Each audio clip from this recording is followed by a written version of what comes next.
Bismillah ar-Rahman ar-Rahim. Assalamu alaikum dear viewers wa rahmatullahi wa barakatuh. Sallallahu alayka ya Aba Abdullah wa ala al-arwah allati hallat bifina'ik. Peace be upon Aba Abdullah al-Hussein, Qatil al-Abarat. We have now entered the month of mourning, the month of Aza and lamentation, the month that we wait for day by day, from when it ends up until it comes to us the next year. We wait, we plan, we prepare ourselves so we are able to mourn Aba Abdullah al-Hussein. We are able to facilitate for the lovers of Imam al-Hussein to attend the majalis and to shed a tear. For a tear that is shed for Aba Abdullah al-Hussein has the ability to extinguish hellfire. And we pray to Allah that we are granted the ability to allow the lovers of Imam al-Hussein to shed their tears, and we are able to facilitate the shedding of tears for Aba Abdullah al-Hussein. Joining me today, inshallah, is our dear brother Sayyid Redha Al-Musawi, who has joined us all the way from Sydney, Australia, and truly he is a special guest. He is someone I have heard of for a while. He has been lecturing since the age of 14, and he has served the pulpit of his grandfather Abi Abdullah al-Hussein and the pulpit of Rasulullah sallallahu alayhi wa sallam. So he has years of experience in the majalis of Imam al-Hussein alayhi salam. So inshallah we can benefit from him during these nights. He will be joining me and joining us during these blessed nights, inshallah, and hopefully we can shed a tear together, inshallah. Sayyidina, salamun alaikum. Alaikum assalam wa rahmatullahi wa barakatuh. Sharaftuna, Sayyidina. It's my pleasure. You are very welcome here honored in London, and you have blessed not just London but the show with your presence. Astaghfirullah, it's my honor. Thank you very much for having me. Honours all ours, Sayyidina. Sayyidina, with a heavy heart, we send our condolences to the Imam of our time, Imam Sahib al-Zaman. May Allah hasten his reappearance, and to the ulama, and to the muhibbeen, the lovers of Abi Abdullah al-Hussein, on this tragedy that we are mourning for the next 10 days, inshallah. And there's only one way to kickstart what we can talk about, and it's the discussion of mourning. Why do we mourn? You know, what befell on the day of Ashura that makes millions of people every year cry for Imam al-Hussein, beat their chest for Imam al-Hussein, attend majalis, wear black, lament for the tragedies that befell on that day? What is it? Why does the world go crazy over these 10 days, Sayyidina? أحسنتم. بسم الله الرحمن الرحيم. قول مني في جميع الأشياء قول آل محمد فيما أسر وما أعلن وفيما بلغني عنهم وفيما لم يبلغني. Now, every time we mourn over Imam al-Hussein and we remember him, his eternal message, his eternal pain that he went through, that we remember every year, always misconceptions, always new issues arise, always new problems are created for the mourners and the Shia. Of these are, why do you mourn? Why do you have what we call as excessive mourning or jaza' in its many different forms, whether it be crying, latum, the many different forms of expressing grief over Aba Abdullah al-Hussein. They say that generally in Islam it is makruh to have jaza', that if you lose a loved one, if you lose money in this world, anything that's related to this world, generally it is makruh. However, there are exceptions where jaza', excessive mourning in its forms, is actually encouraged. One of the forms is in worship of Allah, in obedience to Allah. We look at the Quran in Surah Al-Isra, verse 109. It says, وَيَخِرُّونَ لِلْأَذْقَانِ يَبْكُونَ وَيَزِيدُهُمْ خُشُوعًا. And they fall down upon their faces weeping, and it increases them in humility. When it comes to gaining closeness to Allah, jaza' is actually something that increases in humility, gains proximity to Allah. And your prime example is Adam. Adam, he missed a form of what we know as tarkul awla. Our faith is that prophets do not sin. They are ma'soomeen, infallible. Adam missed a form of worship. They say he cried and he wept and he grieved for many years, tens if not hundreds of years, some of the ahadith mention, Adam was never talked badly from Allah. He was never banned from this form of jaza. So until the point he became of the bakka'in. Who's the other bakka'in? We have 5. The second one is Yaqub over his son Yusuf. The third one is Yusuf over his father Yaqub. The fourth one is Lady Fatima salamullahi alayha over the martyrdom of her father Rasulullah sallallahu alayhi wa alih. And the fifth is Imam Zainul Abidin alayhi salam over his father Imam Hussein alayhi salam. So these are the 5 bakka'in that shows us that it is permissible to cry excessively, to mourn excessively, especially when it comes something that gains you proximity to Allah. And what gains us proximity more to Allah Azza wa Jal than mourning over Sayyidu Shabab Ahl Jannah? That all the Muslims agree upon this, that he is the master of the youth of paradise. What gains us proximity more to Allah than his representatives? Now the other aspect is mourning over a long period of time. Some will say, okay, you mourn excessively, ala rasi, beautiful. But how do you justify mourning over such a long period of time? And how do you explain that? When we look at the other school of thought, Al-Razi in his tafsir and the Nayshaburi in his tafsir, he says, أن يعقوب بكى على يوسف 80 عاما. That Yaqub mourned over Yusuf 80 years. 80 years. So not just excessive, but over a prolonged period of time. And the Quran says, وَتَوَلَّى عَنْهُمْ وَقَالَ يَا أَسَفَا عَلَى يُوسُف وَابْيَضَّتْ عَيْنَاهُ مِنَ الْحُزْنِ فَهُوَ كَظِيمٌ. That he turned away from them lamenting, alas, poor Joseph, and his eyes turned white out of the grief he suppressed. I ask you a question. Who of us here has mourned Imam Hussein to the point where our eyes have become white? Or some of the narrators say that he became blind over his grief over Yusuf. Who of us has taken it to that level?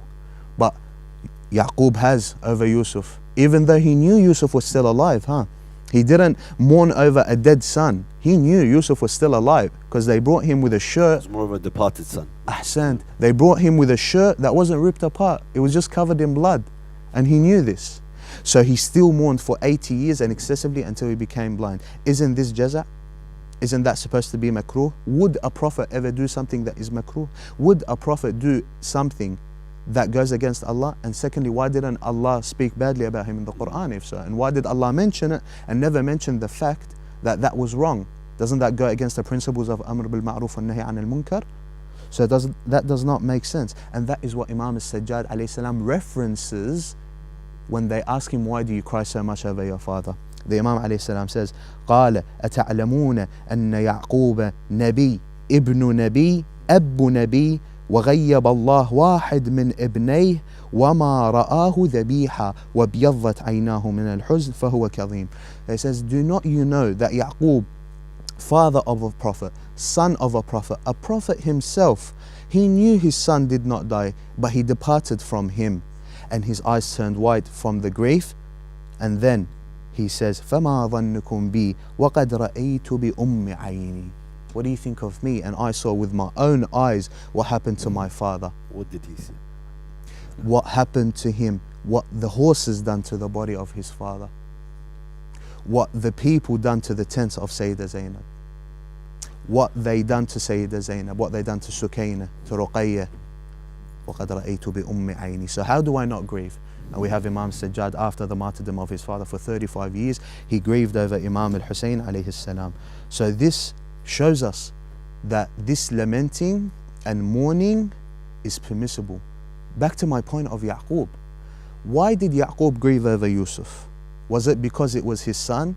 We know that the status of nubuwwah is never overcome by emotions. The status of prophethood is never taken over by the emotions of the prophet. We have Nuh, his son drowned right in front of his eyes. He said, Ya Allah, this is my son. What does Allah respond? إنه ليس منك إنه عمل غير صالح. He is not of you. You never heard any objection from Nuh after that, because his emotional side never overcame his prophetic status. Same thing with Yaqub. He didn't cry over Yusuf because Yusuf was his son, but because Yusuf was the chosen one by Allah. because he was the representative of Allah. He cried for him for that aspect. That's why he was scared for him when Yusuf told his father that I saw a dream. And he told him, لا تقصص رؤياك, do not say your story to your brothers. He was fearful for him because he knew he was the chosen one of Allah. So, in lamenting and grieving, Yaqub didn't grieve because it was his son, because it was a representative of Allah. And furthermore, who is greater, the son of Yaqub or the son of Muhammad? Who is greater, the son of Yaqub or the son of Sayyid al-Zahra salamullah, where the Holy Prophet says, Husaynun minni wa ana min Husayn. And I will end this point with a hadith that is mentioned by the other school of thought. It says this hadith, and I'm going to say it as they say it by Nas. مر علي رضي الله عنه سلام الله عليه, but they say رضي الله عنه بكربلاء عند مسيره إلى صفين. On his way to Siffin, he goes past Karbala, Amir al-Mu'mineen. This is before everything happens. وحاذي نينوى فوقف وسأل عن اسم الأرض. He stopped and he said, what is the name of this place? فقيل كربلاء فبكى حتى بل الأرض من دموعه. When he heard it was Karbala, he cried until the earth was wet from his tears. ثم قال دخلت على رسول الله صلى الله عليه وآله وهو يبكي. He says that I entered to the Holy Prophet one time and he was crying. فقلت ما يبكيك بأبي أنت وأمي. He says, what makes you cry, O Rasul Allah? And the Holy Prophet responds, he says, كان عندي جبرائيل آنفا. Jibra'il was just with me.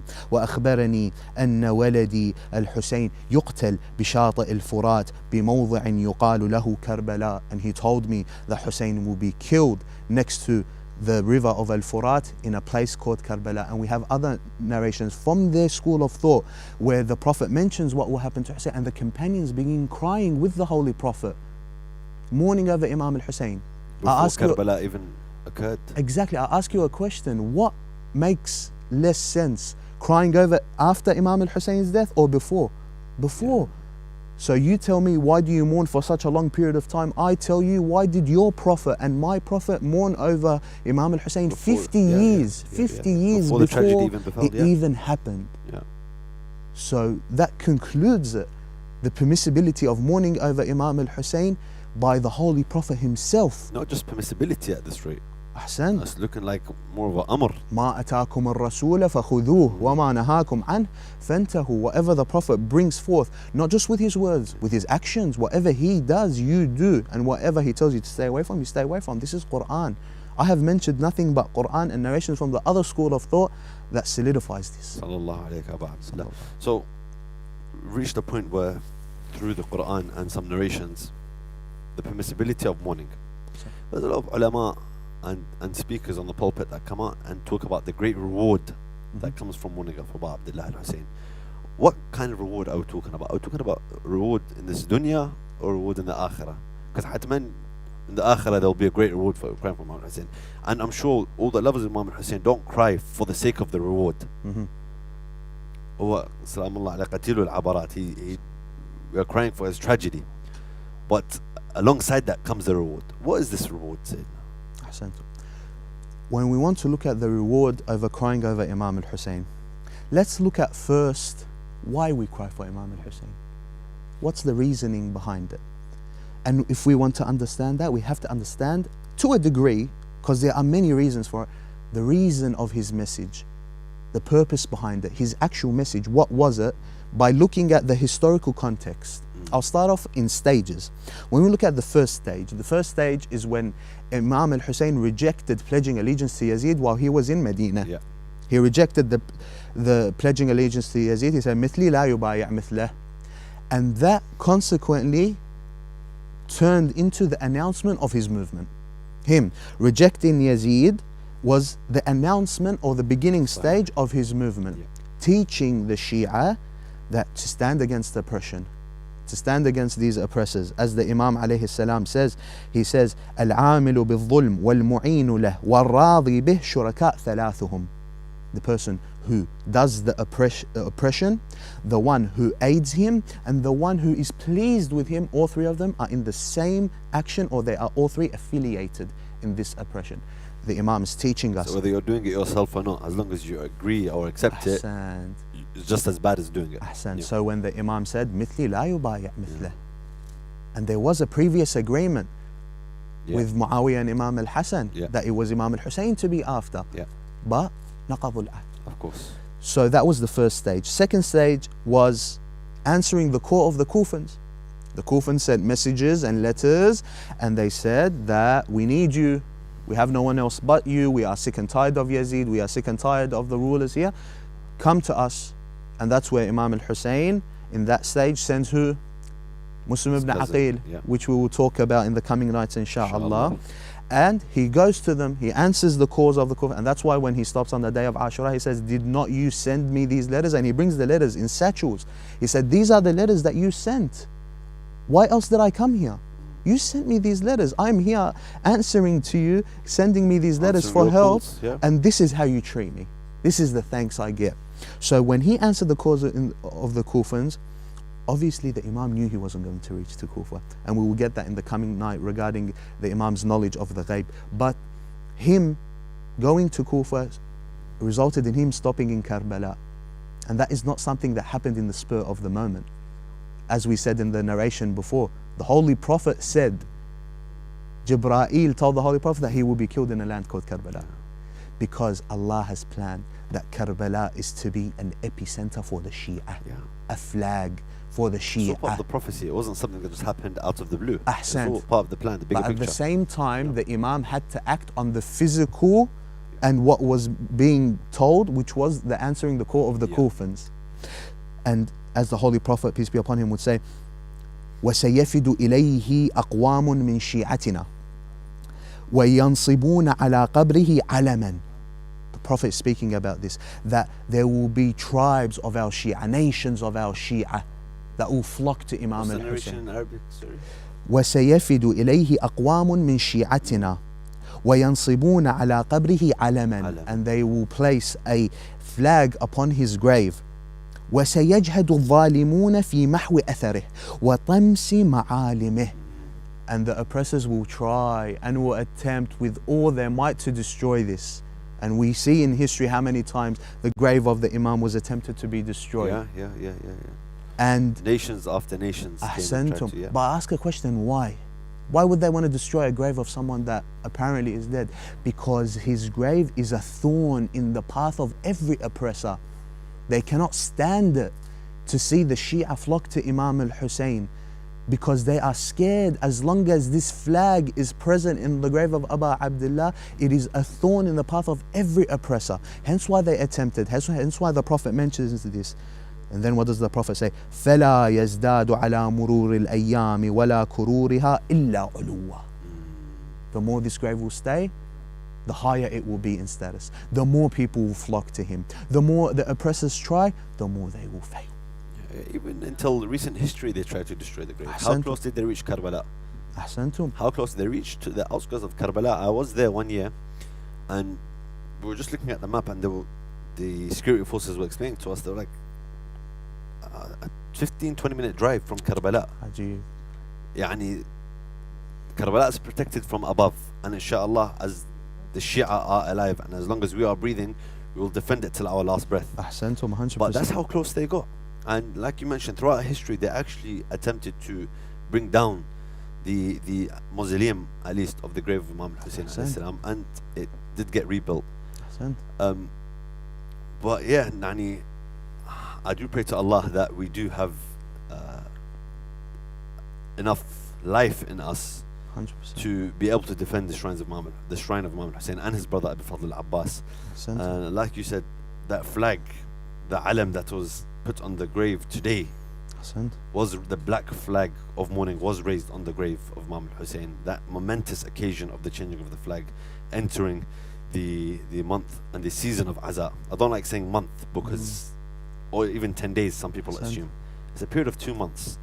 And Abu Abdullah gave us everything. We can't give him 2 months. We can't sacrifice 2 months of our year to cry for him, to raise the sawad, the black drapes, wear black for him. I think it's something we can do. We'll continue this discussion, inshallah, Sayyidina, after a short break. And we'll delve into more the types of mourning, inshallah, and the rewards in the morning, inshallah.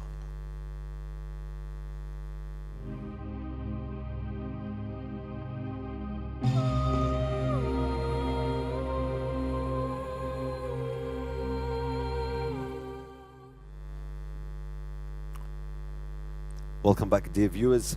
We will continue now discussing with the Sayyid Redha the rewards of mourning for Imam Hussein alayhi salam. Then inshallah, after he blesses us with some more hadith and narrations, we'll be joined by another special guest you will see after the next break, inshallah. Sayyidina al-Aziz, before the break, like I mentioned, we were discussing the philosophy and the reward in mourning for Abi Abdullah al-Hussein alayhi salam. Let's touch a bit more on that, inshallah. Ahsantum. Bismillah ar-Rahman ar-Rahim. So we were talking about the purpose or some of the reasons behind the movement. Going to another point, the Imams stand ordering us and showing us how to order in good and deny evil, which is a very important part of our lives and our social lives, and something that we take on and we should take on every day. The Imam teaches us this in his stance in Karbala, and furthermore he also teaches us or shows us his solidification of his stance of Imamat, because he was not going to let Imamat be tainted or tarnished by him not standing against Yazid, by him not standing against... If he had given bay'ah, then that's him acknowledging the khilafah or the imamah of Yazid. Ahsantum. So in ordering good and denying evil.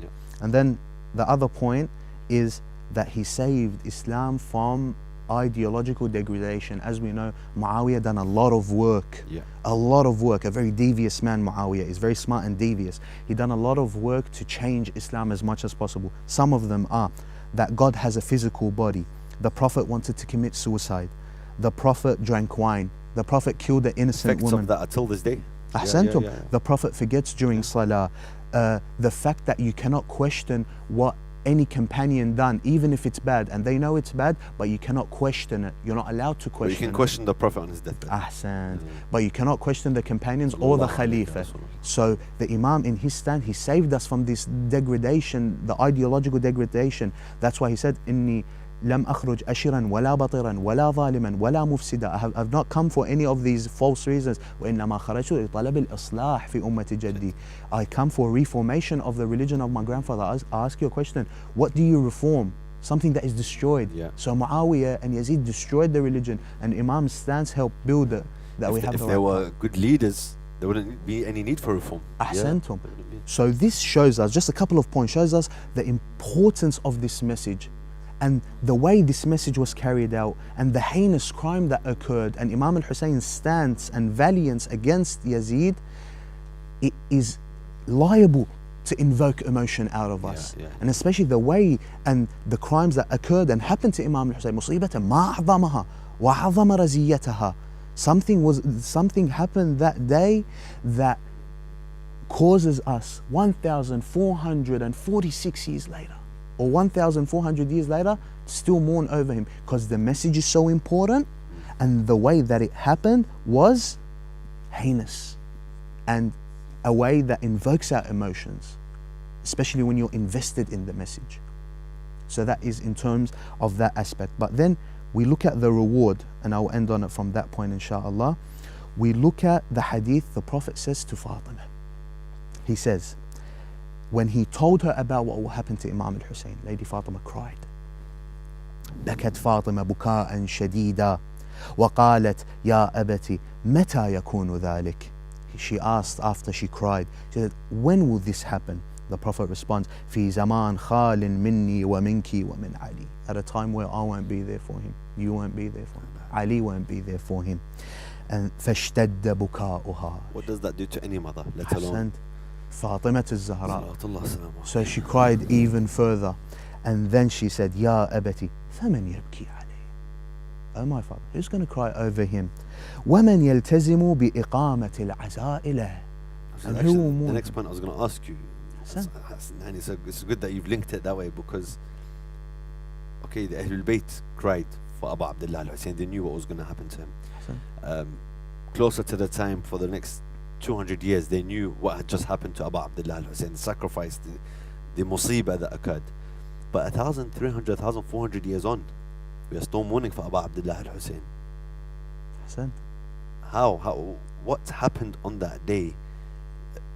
Not just physically, but what happened? What did that change in the world, in the balance of the world, for us till this day to be mourning and crying for Abu Hussein? Beautiful word about the balance of the world. I will get to right after this. So then she asked the Prophet, who will mourn him? Who will cry over him? The Holy Prophet responds, Ya Fatima, Inna nisa'a ummati yabkuna ala nisa'i ahli bayti. The women of my nation will mourn and cry over the women of my family. Zainab, Kulthum, Ruqayyah, Sakina. وَرِجَالَهُمْ يَبْكُونَ عَلَى رِجَالِ أَهْلِ بَيْتِ. And the men will cry over the men of my family. وَيُجَدِّدُونَ الْعَزَاء جِيلًا بَعْدَ جِيلٍ.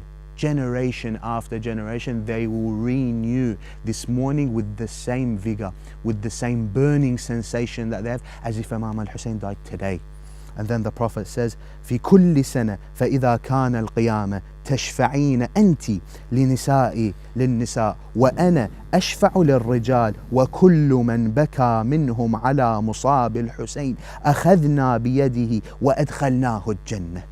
That you, O Fatima, will intercede for the women, and I will intercede for the men, and whoever cries over Al-Hussein, we will grab their hand and we'll make sure he enters Jannah. That's the reward. That's the reward right there, yeah. Ya Fatima, كل عين باكية يوم القيامة إلا عين بكت على مصاب الحسين فإنها ضاحكة مستبشرة بنعيم الجنة. Every eye will cry over يوم القيامة for their regret, for their sins, whatever it may be, except the eye that cried over Imam Hussein. For on the day of judgment, it will be happy with the news of Jannah.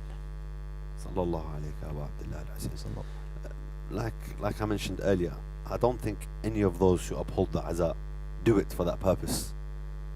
We don't put up the sawad, we don't put the mimbar, the backdrop, invite people on the spirit of Imam Hussein because of the reward that you just mentioned.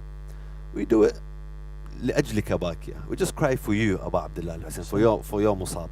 You know, this is just a cherry on top for us. This reward is from Sayyidati wa Mawlati Fatima, because she knows the burn that we have in our hearts for her son Abu Abdullah al-Hussein. And inshallah this burn never extinguished. Inshallah. It never extinguishes throughout our life, not just during these 2 months. There's the musab of, we have 14 infallibles. The tragedy of Imam Sahib Zaman is a tragedy as well, the fact that he's not here. Like we say, يستحق البكي. It's deserving of our tears as well. So inshallah these 2 months that we cry in, these 2 months that we wear our sawad, sort of prepares us for the rest of the year as well. Prepares us for the musa'ib of the rest of the Ahlul Bayt alayhim salam. We have imams that are madhloomin. We have imams that you have 5 people in the majlis, for example. Some places don't even bother putting up sawad one night, you know. But let these 2 months be a lesson to us, that we cry for the rest of the Ahlul Bayt as we do for Imam al-Hussein. We cry for Imam Sahib Zaman, yearning for him to come the same way we cry for Abu Abdullah al-Hussein. Because the thought of Abu Abdullah al-Hussein is coming with Imam Sahib Zaman alayhi salam. We can say Ziyali Tharat al-Hussein, and inshallah we are of those who will be taking the vengeance for Abu Abdullah al-Hussein. Sayyidina, thank you so much for joining us. It's been a brilliant segment of this first episode with you, and I'm very looking forward to speaking to you throughout the next few nights, inshallah. My pleasure. But for now, I'll let you take your leave, Sayyidina. Much appreciated. After a short break, we'll be joined by a special guest who I'll introduce shortly, inshallah, and we will see you in a few moments.